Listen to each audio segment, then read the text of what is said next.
Well, this is not Islam. This is called pantheism. To put God in the creation as a part and parcel of it is pantheism, not monotheism.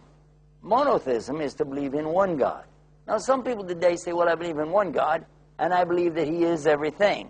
That's still pantheism, no matter how you slice it. We know as Muslims, Allah is one. And He existed before creation. And He will destroy all of this creation, and He will still exist, and then He's going to bring it all back again in what we call the hereafter. But always Allah existed. He has no beginning and He has no end. The creation has a beginning and it has an end, as we'll all find out too soon. Each and every one of us has a beginning. I was created, you were created by Allah. We started out in our mother's wombs, in Arabic called place of mercy, by the way, Raham. We developed there, we grew there, we got bigger. All of this is described clearly in the Quran from the point of conception to the trimesters. Even telling us in the Quran that the first thing that a baby gets is hearing, and then they get their sight. The eyes are developed after the ears. This is well known today in the study. Anyone who studies the development of the fetus knows that. However, 1400 years ago, people didn't know that, yet we find it in the Quran. How could anybody know this back then? Only the one who created it in the first place. What's our relationship?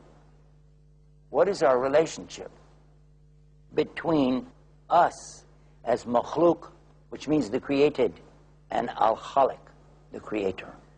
Our relationship is this. We need to recognize He's the only creator, the only sustainer, and the only provider. And He's the only one who will forgive sins. And He's the only one who is going to give us the success in the next life. He's the one, Al-Khaliq, Allah. Think again.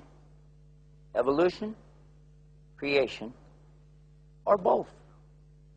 Only in Islam. This facet, this beautiful facet of Islam is the one that solves the mystery for the scientists.